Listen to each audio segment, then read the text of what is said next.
TERF is a trans-exclusionary radical feminist. Trans-exclusionary is pretty self-explanatory. It means excluding trans people. And radical feminism is feminism that is so totally radical. This film is different than that. This film is a TERF film. That's a trans-inclusionary radical feminist film. Now, we're going to be talking about the movie Bit, and it stars a transgender woman. Yes, a trans character being played by a trans actress. And I'm going to be delving into a lot of spoilers here, so if you don't want those spoiled, just go watch the film and then come back. But given that this is a horror film, some of the images will be a bit graphic, and I may have to blur a lot of stuff out. So you may not understand what's going on visually, but if you want to see the full video uncensored, you can sign up for my Patreon at patreon.com/SallyPrydeDrag. Plans are as low as $3 a month. And thank you to my patrons for helping make this possible. I can't do this without you. Anyway, let's get back to the video. The film opens up with a group of vampires ripping out a guy's heart and setting it on fire. See, I told you this would be hard to show. The film starts off with this 18-year-old trans girl named Laurel. Why can't I say Laurel? That was weird. I'm sure that won't be a thing throughout this video. And she has very supportive parents, and they want to make sure she's safe and all that, which is great qualities to have in parents. So far, everything's looking very good here. And then we're treated to a Volkswagen commercial. All we need is some right music to go over it. When you travel, do you want safety and security? We recommend Volkswagen.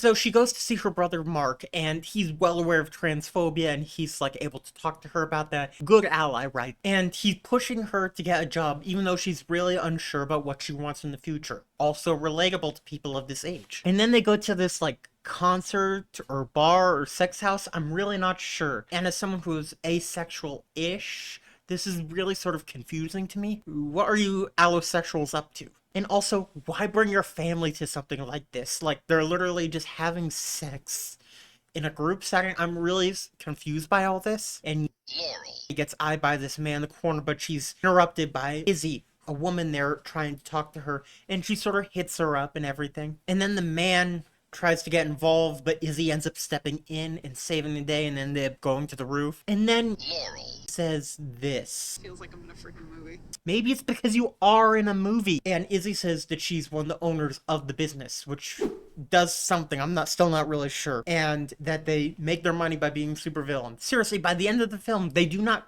clarify how they actually get their money. Do they like rob their victims? I'm not sure. And they talk about their goals and aspirations, and she wants to help people, but that doesn't go to fruition. And then the two of them start kissing, but it's nervous, which is understandable, given stuff like the trans panic defense is often used. Even though this isn't the context in which it's typically done, it's still a big factor there that at no point yet has she disclosed that she's trans. In fact, in this film, they never explicitly use the word trans, but like it's there. Like it's not even implied, it's just a matter-of-fact thing, but they never explicitly use the word trans in the film, which is a weird choice, but I'll give them that. And also, this film's a little weird in the fact that they say that is not passable. I think she's fairly passable, but a lot of the other characters instinctively know she's trans without having to bring it up, which I think is a little weird. And so her brother Mark is also downstairs during this time, and his friend gets his neck bitten in, which, welcome to the vampire movie, I guess. And they end up eating his friend, but there's this whole rule about no one getting guys involved. It's a convoluted mess. And like more than one night with Izzy, but it turns out to be just a one-night stand, which actually in turn was actually to get a vampire without her consent, which is really f***ed up. I mean, you should be getting people's consent before you sign them up. Like, what the f***? And then Duke, who's like the head vampire, throws to a dumpster, which I think is probably a hate crime. And then the next day, it's a bunch of bruises and she's vomiting and not feeling well. And it turns out the women in this group are radical feminists. They explicitly go after men to eat them, mostly piece of shit men, like trolls, who visit my comment section. So unless you want to get eaten by these women here, leave a comment down below and make sure it's respectful. But if you don't want to do that, at least give this video a like and subscribe. It really boosts this channel along and I would really appreciate it. Thank you so much. And they talk about the rules of Fight Club, which is interesting because Fight Club is a movie about masculinity, whereas this film is about femininity. And they also announced that they have to come to a consensus when inviting a new member. So, for example, Laura's a new member, but she had group consensus over being a part of it. And the other rule is eat entirety of what you've killed. So if you kill someone, you gotta eat them unless you're trying to initiate them, like in the case of Laurel. And this group has a rule of not initiating any man because the power would just goes right to their head. And their reasoning makes sense. Like, they want to have a world where men fear to walk alone at night. Whereas in our society, for those who are unaware, women, like myself, are afraid to go out at night by ourselves. Duke even says that never crossed her mind bringing a trans woman in could be a problem because, well, she just is a woman to the group. Which is true. She is a woman. Power is not going to go to her head. This group of old white men come to attack Duke. They're vampire hunters, but they obviously beat them because, you know, they're not very smart guys. And then Laurel steps up and bites the guy. After Laurel is initiated, they tell her there's a cure, but you can only have it after your first feeding, which they later reveal is there is no cure. And then we get some backstory on Duke. Duke was this guy named Vlad. And Vlad's this, like, abusive, polyamorous guy. And then his first bride ends up killing him. And Duke's been eating his heart ever since. These vampires, they also use the term glamour, which means to make someone a vampire. And they're not allowed to glamour a man. And they're all sentenced to the hole if they glamorize a man. And it also turns out vampires can fly.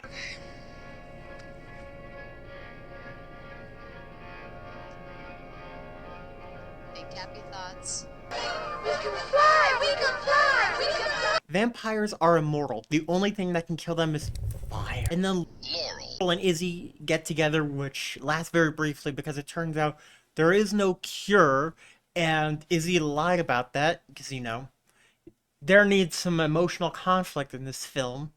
And then there's this guy named Andy who comes out to visit, who we have no idea who this guy is. He's just there. And then the vampires blow up vampire hunters because the vampire hunters are pretty dumb, which is pretty accurate, I would imagine. And this film has an interesting discussion about what role do men have in the role of feminism. And ultimately they land on listening, which I think is a good goal there, right? Men need to be able to listen to women and fight for our rights. Find this guy who considers himself a non-feminist man, which, in his own words, is not calling himself a feminist because he's a man and feels like the best place for men to be is to be listening to women. You know, one of these people. Now, to be clear, I think that when you have a title like feminism, that should be assigned to you by the community if you're not part of it. Likewise, being an ally to the queer community is something that should be assigned to you, not self-prescribed. But on the other hand, you need to be fighting for us. Either way, listening, I don't think is enough. You need to be fighting for our rights. So I think that's a discussion to be put in there as well. Meanwhile, Laurel, she's trying to fight off the hunger she's feeling because she doesn't want to kill anyone, which is understandable, but they tell her you have to. And her friend Andy, who we've never met, tried to unalive himself, which is a lot to take in, I can imagine. And Mark, her brother, revealed that he was tired of people asking if she was okay. No one asked if he was okay. And he wanted an independent life, which makes a lot of sense. And then in that very moment, Laurel bites Mark. And the reveal of no cure, meaning that he is a vampire as well, and that she has to kill him, which she doesn't want to do. But then Laurel summons the first bride, and then some guy shows up, and to be honest, he looks sort of like a love child between Jack Nicholson and Jeff Black. And then he starts speaking in poetry. Once I was benevolent. Once I was heroic. Once I was charitable. Once I was cruel. And it says, I can feel glamour in the air. And it's Vlad. He tears Duke's heart out. Laurel burns him. And then she throws Duke in the hole. And they agree to let Mark live as a vampire. and that they're hoping the whole world could be vampires someday, and that everyone would get along, which I don't know if I'd buy that. And they leave on a message that makes them think like they're gonna have a sequel, which, to be honest, I sort of doubt is gonna happen. It was an interesting movie, I'll say that, and some of the performances were great, but not all of them, I think. Well, it could appeal to someone like me, who's a trans woman. I don't know how much appeal this movie has. Thank you so much for watching. If you want to see an extended cut, you can watch it on my Patreon. Thank you to my patrons. Thank you for watching. Goodbye.